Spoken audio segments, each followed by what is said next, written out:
it has started. Taking a moment off. What did she get? Julie got a fish, didn't she? The hook's in him. Yeah, the hook's in him. The pliers?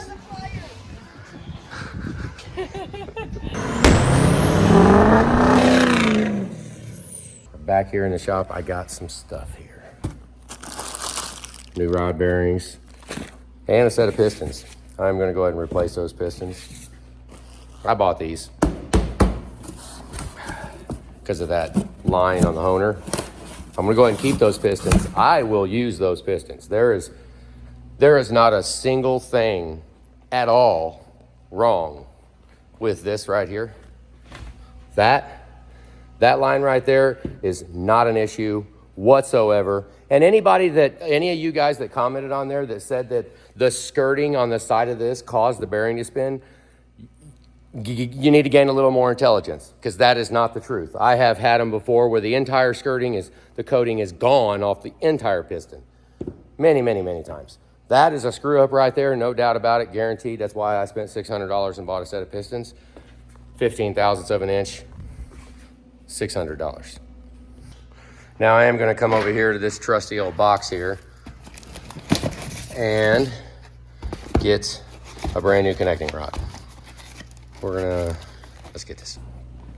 Honestly, I just need to start somewhere because there's so many things going on between Frank's truck messing up and then Ron's truck is sitting there ready to go. This is unpurchasable. Nobody will have these ever again. I bought all of them in the whole country. Now, what I will do is drill a hole in here. I'm gonna go ahead and fixture this up with the rest of those rods. And let's check a new rod for size. This is straight from Ford, has not been touched yet. Let's see where it's at, 6 to 8 tenths. Yeah, that is why your rod bushings are spinning when you bought new rods. 6 tenths, 6 freaking tenths. Now, okay, so in order to put new rods in, now this would apply to the reman rods too. You go buy reman rods, well, maybe a different company's doing it, but 6 tenths is too tight. Look at Jacobs up there. He spun 5 rod bushings in a set of new rods. So that's why I'm gonna clearance this, open it up a little bit more and take it to 12, and it'll probably be fine. So we do have a new rod. I grabbed some other ones from our stash just to show that we do have all kinds of rods. But for this specific failure right here, spun rod bearing right here, we are going to go ahead and splurge and get a new connecting rod from Ford that is no longer ever again available ever. So this rod right here, number 6, is going to be new. Okay, so we'll take this, put it the heck away, put that right there, there you go. All right, so pardon the mess of everything going on here. This is the new rod right here. And on the new rod, 3.6, which is 3 tenths bigger than spec. Spec would be 3.3, I think. So that's a new rod with the bearing that was in it. Now I've got this one, which is one of our rods.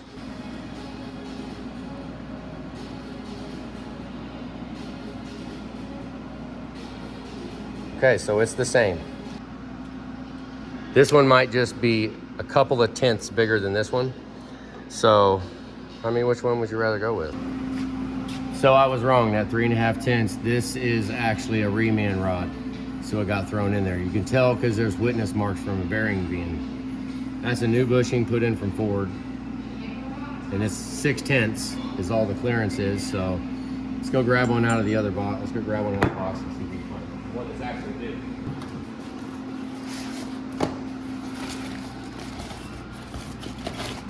Okay, that one's loose.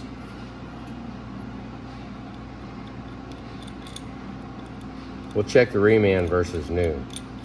We should have a new one here somewhere. Let's see. That is a new rod. Never had a bearing in it, never have any witness marks. So let's put this one back in and then we'll check the clearance on this versus what the reman one is. I mean, 3.5 thousandths. I mean, wouldn't mind it, you know, a little tighter, like maybe 3.2 thousandths or something like that, but we'll take what we can get. We'll see what this one does. Okay, let's run over here and see what the size is. Oh, wrong side.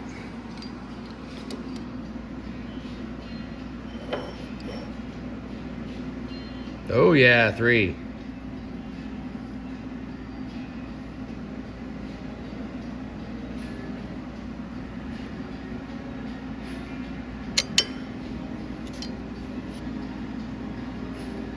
Tighter than the other one, so we'll go with that. So we'll go ahead and put this new rod in. Now let's run over here and see what our... Oh my God, 5.5 tenths. This would have never rode. This is an absolute guaranteed spun rod bushing in the making right here. 5.5 tenths is not enough clearance. So all of you guys that had a build like any time in the near recent future and grabbed a set of new forward connecting rods or remans that are available now, and you just shove that thing in, leaving this without actually honing it to a bigger size, you're gonna have spun bushings all over your whole fresh engine. We've already rebuilt an engine because of that. And I'll do the big hole first, the big countersink, touch off with the countersink and then pop the hole through it, and then we can touch off. I think I'm gonna touch off on all of these too. I think I'm gonna touch off to clean all that off, because I'm not sure that the rod bearing going out didn't cause contaminants to get in between there. But I really think that is just transference off of the pin. But it could be from contaminants getting in between there, because we had all that brass inside of all that bearing material and oil. So I am gonna touch this, probably one swipe, done, and it'll make that brand new. Put all this in here just so that I can drill the number 6 rod. Okay, drill a hole in it. There you go. I'm sitting here putting these back together right here. These are the pistons out of Frank's engine. I'm gonna build an engine and I will use these pistons. These pistons, I just bought them. Because of that, I'm going to use these. These will go in another engine, they will run again. I mean, Frank didn't pay for that. He got that, but he didn't pay for that. So let's do all we can to not have it. Now the problem is gonna be this block. I'm gonna run this block too. This block is not trash, but Frank's not gonna get it. Frank's, well, whatever you wanna get. But what I'm gonna do is take all this apart, and then for myself, for my own engine, I am going to actually file away and sand away at the bottom of the cylinders on these. And I will knock that ridge that I left on just at the very bottom. It's only like 15 thousandths of an inch. Well, maybe 30 thousandths of an inch is how far the honer didn't go down. But we can't hone it again, so I'm just gonna sand away at it, and I'm gonna put this engine together and it's gonna run in something else. I mean, unless Frank wants to go ahead and keep his block and run that block. Well, we did him a injustice by messing that up, but we got another block right over there. The spec on these pins is 3387, 3385 to 3387. I am barely 338 on all of them. I've checked every pin that I've got in the freaking building. The book says 338, but I am at 330. So they're smaller. So at that point, I'm gonna count that into the bushing measurement over there. 330, 338. 1.338. So that's what we got for new wrist pin number. All the old ones are the same too, 338. They all are the same. I just want to check it with a new one. Make sure that that is the number. So now let's go over there and transfer it. Okay, we got a problem with rod bushings on Frank's. I think all that metal made the bushings, they're 2 thousandths. So they're 8 tenths bigger than they should be, which is a freaking drag. I'm assuming that bearing material got in between the wrist pin and the bushing and made all of his rods, small end of the rods bigger. So this is our engine we pulled out of the barn. I'm gonna look close at it. It was actually stored very wonderful. Everything looks good. Like, looks really good, looks fine, ready to go. But since we gotta do rod bushings, and I don't know what the protrusion on this block was, we're gonna go ahead and set the crank in here that we're gonna use. And we're gonna start putting Frank's rods, put them in, check it, do a bushing, put it in, make sure we don't change protrusion too much, and just see where we're at. We're gonna start, and basically we gotta do all the bushings and build the engine, then disassemble the engine, and then balance the engine, and then we can go have the crank balanced, and then come back and think about assembling it. But Right now, we've got to put it together and take it apart, and put it together and take it apart a whole bunch.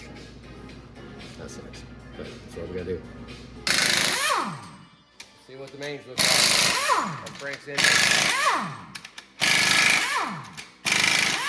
Okay, this is our anaerobic seal. Oh my God, yeah. One would argue that was never gonna leak. Okay, I mean, they look almost to be expected for a bunch. Look at that. That's where 6 would have been, the closest one to 6. Nope.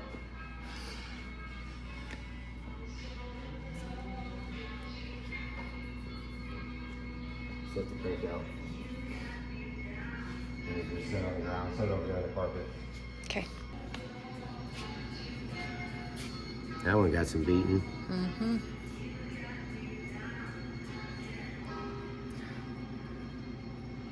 Camshaft. It's got a lot of lines on it, but no.